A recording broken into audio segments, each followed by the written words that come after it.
Baker Botts LLP provides podcasts for educational purposes only. They are not legal advice.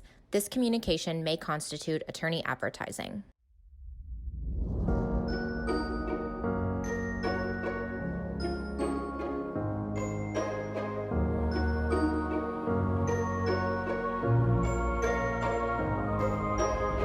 Welcome to the Environmental Evolutions podcast, where we explore the changing landscape of environmental law and policy. I'm your host, Megan Burge, coming to you from my closet in Joshua Tree, California. Today's episode is a standalone episode on per or polyfluoroalkyl substances, better known as PFAS or PFOA. They're used in everything from waterproof jackets and nonstick pans to coatings for textiles, paper products, and in some firefighting foams. PFAS also are used in the aerospace, photographic imaging, semiconductor, automotive, construction, electronics, and aviation industries. In today's episode, we're going to start off with providing background on PFAS. We're going to move to providing an update on recent regulatory moves by the Biden administration, and then close out with what we are watching for in the coming year. I'm excited to have with me today two of my partners, Alexandra Dunn and Stephanie Bergeron-Purdue. Alex and Stephanie each recently joined Baker Botts. Alex from the U.S. Environmental Protection Agency and Stephanie from the Texas Commission on Environmental Quality. I'm thrilled to have Alex and Stephanie here to talk about these issues. They worked on them while they were in the government and are now looking at them through the lens of private practice. Alex, Stephanie, thank you for being here today. Megan, it's great to be here. Thank you so much. This is Alex. And this is Stephanie. Thank you so much, Megan, for the introduction. And for the listeners, there's going to be a pop quiz at the end to see if you can identify everybody's voices. So with that, Alex, why is there so much concern about PFAS? Well, Megan, PFAS have been found in all sorts of products, and they are really, really useful. But they happen to be very long-lasting in the environment and in the human body. PFAS have actually been found on the Earth as far away as the Arctic. And according to the Centers for Disease Control, many studies have examined the possible relationship between PFAS levels in blood and harmful health effects in people. Alex, what do we know about PFAS at this point? Well, the science on PFAS is still evolving, but we basically do know that PFAS may lead to the types of health effects such as increased cholesterol levels, decreased vaccine response in children, liver enzyme changes, increased risk of high blood pressure in pregnant women, and increased risk of kidney or testicular cancer. But it is true, scientists are really still learning a lot about the health effects of exposure to PFAS. Alex, I said that I was going to refer to all of this under the umbrella of PFAS, but is that really the term we should be using?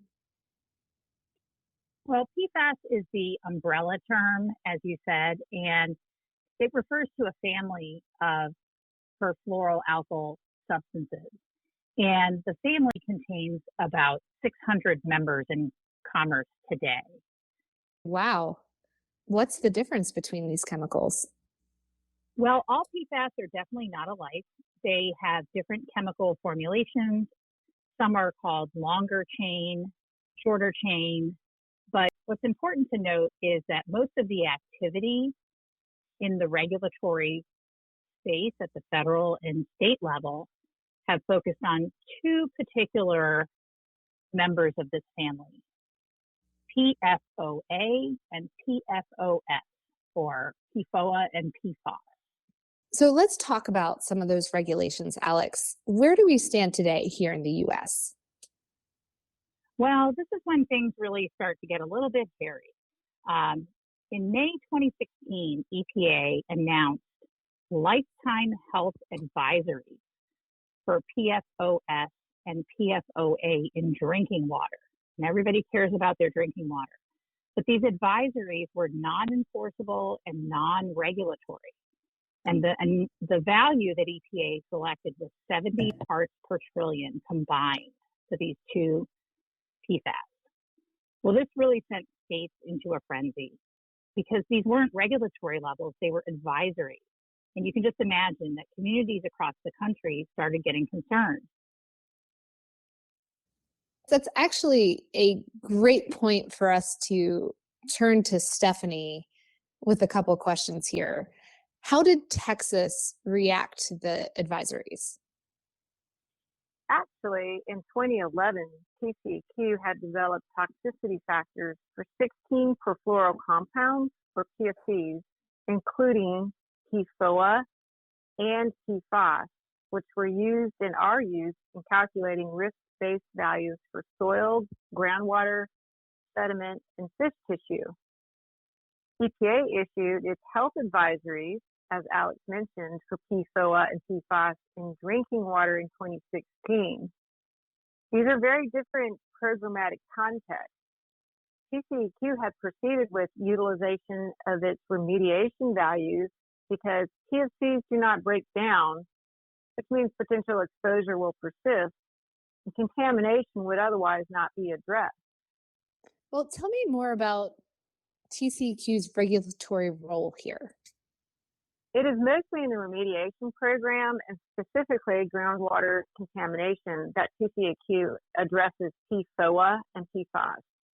For example, Department of Defense sites, because of the use of firefighting foam, have been focused on by TCEQ. An important takeaway is that because of PFAS, their unique properties, remediation requires innovative technologies, for example, carbon filters for groundwater. And this is not unlike other groundwater plumes where there's contamination. They can extend several miles, which can result in a significant number of private wells or public wells even requiring filters. It still sounds a bit like the Wild West out there. Was every state doing something different? I think it's fair to say that each individual state is trying to be protective and proactive. And that can result in variation when you're talking about this many chemicals with unique signature chains. It makes regulation inherently challenging. It is an inherently a very scientific, complex review and accordingly takes time. What are your thoughts on how this could be resolved? Well, I'll take that, Megan. So in 2017, EPA developed a comprehensive PFAS action plan. And it was an all of EPA plan designed to pull from all the different statutes to try to address PFAS. I mean, EPA really made PFAS reduction a priority in the Trump administration, also in the Obama administration. So, Alex, did that fix the concerns? Well, it definitely helped, but there was so much to do. For example, once EPA started listening to communities all around the country, the expectations went up.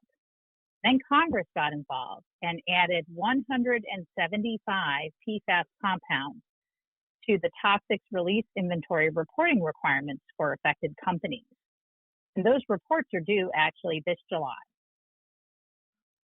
So we have more information coming in, but is that enough to solve the problem? Well, not really. I mean, information coming in doesn't really address some of the cleanup issues that Stephanie was talking about. So EPA has a bunch of agenda items in front of it. The agency is deciding whether to list PFAS as hazardous substances under the Superfund law or as hazardous waste under RCRA. The agency's also trying to decide whether they should keep going chemical by chemical. And as we said, there are several hundred of them, or maybe regulate PFAS as a class of compounds all at once. Well, EPA is still cogitating on these big picture items. Stephanie, are there any incremental steps that are being taken? Well, just a few weeks ago, EPA went forward with finalizing a rule that will set in motion the process of proposing national drinking water standards for maximum contaminant levels for PFAS and PFOA. EPA is also proposing to collect new PFAS data under the fifth unregulated contaminant monitoring rule. I would anticipate TCEQ participating in this data collection just like it did for the third version of this rule. EPA issued an advance notice of proposed rulemaking requesting data on facilities that manufacture and formulate PFAS substances. This is the next step towards developing effluent limitation guidelines under the Federal Clean Water Act. So between Safe Drinking Water Act and National Pollutant Discharge Elimination System, NPDES, regulation of PFAS, there will also need to be adequate lab sampling capacity and capability. There's a lot on the horizon coming for regulation with regard to PFAS. So in addition to what Stephanie covered, there is more going on at EPA. EPA is trying to decide how to address cleanup of groundwater that's contaminated with PFOA and PFAS under various federal cleanup programs, and that affects a lot of military facilities around the country. And also the agency's been trying to develop PFAS destruction guidance. So once we pull the PFAS out, how do we ensure that we can destroy it and it doesn't go back into the environment? And then the agency is doing some other big toxicity assessments, which are these huge risk assessments for a few more. Stephanie, back over to you. We've talked a lot about here what's going on at the federal level, but what's going on at the states? Yeah, really, tracking at the federal level is not going to be enough. When it comes to state regulatory actions, it requires vigilant tracking of new developments. Some states already have enforceable limits for certain PFAS in water, soil, or air, while others have non-regulatory screening levels or advisories. The Environmental Council of States regularly publishes an inventory of state activities, and the National Council of State Legislatures tracks PFAS legislation. Keeping tabs on these resources is very helpful, but it's also important to ensure that your teams are also closely following the actions in the states most relevant to your operations. For example, you can sign up for TCEQ toxicology announcements. This is one way of keeping up. So for all the listeners, Stephanie just populated the episode notes. We'll make sure we grab links to the ECOS and NCSL resources and pop them in there for reference purposes. Okay, so we know PFAS are out there. We know there's a patchwork of regulatory requirements that are constantly changing at this point. What advice can we give companies facing this landscape? Well, I'll go first here, Megan. First, companies really would benefit from evaluating their corporate PFAS risk profile. How so? Comprehensive PFAS due diligence is essential to obtaining a full understanding of PFAS risks facing a company. Related to due diligence is developing and implementing a program of PFAS governance with structure, content, shared management understanding, corporate information sharing, protocols for monitoring and reporting, for managing PFAS stockpiles and PFAS disposal, protocols for litigation holds that might come from PFAS concerns or claims, and even approaches to Securities and Exchange Commission disclosures. These are just a few of the issues worth exploring. Also key for companies ensuring updated policies and practices related to external engagement around PFAS. So corporate PFAS risk profile is evaluated. Check. What else? Megan, companies need to remain aware of PFAS enforcement trends. Essentially, there's three categories happening here. There's increased enforcement at the federal level, the state level, as well as private legal action. For example, EPA took 16 enforcement actions in recent years, ranging from administrative orders and CERCLA to complete removal action. They also utilized information requests under the Toxic Substances Control Act, CERCLA, and RCRA. Likewise, EPA used its Safe Drinking Water Act, Section 1431 authority to address identified imminent and substantial endangerment situations where PFAS had contaminated drinking water sources. Some state enforcement actions have begun to target PFAS-contaminated sites, while others have focused on issuing information requests and placing monitoring requirements and permits. Lastly, private legal actions based on common law theories of nuisance or trespass are also being explored as ways to mitigate PFAS contamination or to seek compensation. To be sure, the class action suits and toxic tort cases are on the rise. These are all three big areas to watch. That's a lot of moving targets, Stephanie, for sure. All right, so if we had a crystal ball, because I do so wish for a crystal ball many times here in this practice, what is ahead for PFAS? I'll go ahead and take that one. It is the impending regulation of entities under the Safe Drinking Water Act and the National Pollutant Discharge Elimination System arenas that will experience the most impact, in my view. There are larger public water systems that may be watching this issue, but my experience is that the smaller systems are a whole different game. The Safe Drinking Water Act rules are already very complex and challenging for some of these smaller systems. And it's not just the systems that we think of in terms of municipalities providing water to their customers. This can also affect companies that meet the definition of a public water system. Achieving and demonstrating compliance in both of these programs will need to be a critical focus. And by focusing on the Safe Drinking Water Act and MPDS areas, I don't mean to diminish the importance of the CERCLA and remediation programs. It's also foreseeable that current levels may be updated as additional data becomes available. And as a last thought, and a little bit of a teaser, I'll just throw out water quality standards and total maximum daily loads. Okay, that's a teaser. I cannot imagine trying to set a total maximum daily load for a water body for one of these compounds, nor state setting water quality standards for them. That would be really difficult. That makes sense, Alex, but what do you see in your crystal ball? Well, I see a lot of activity coming from the EPA. All those issues we talked about that are hanging, the EPA is going to take action on. Administrator Regan comes from a state, North Carolina, that has had a lot of PFAS issues. And so there's no time needed for the new administrator to come up to speed on this. In addition, while EPA ramps up, states are continuing to change the game. Right now, California is working on PFAS and other states are working on other compounds. Bottom line, Megan, I think the public is going to start getting restless and expect the Biden administration to move from studying PFAS to regulating PFAS. So I'll be watching almost every day. There is something in the news about the future of PFAS.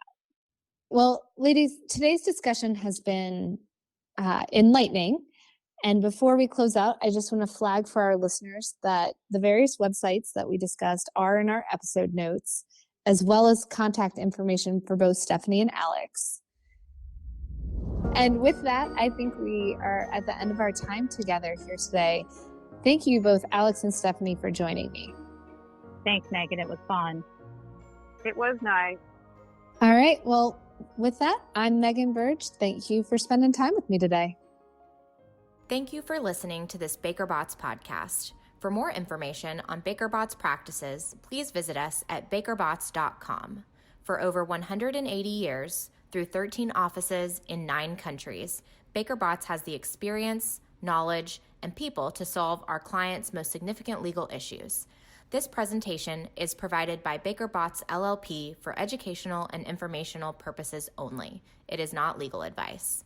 Under the rules of certain jurisdictions, this communication may constitute attorney advertising.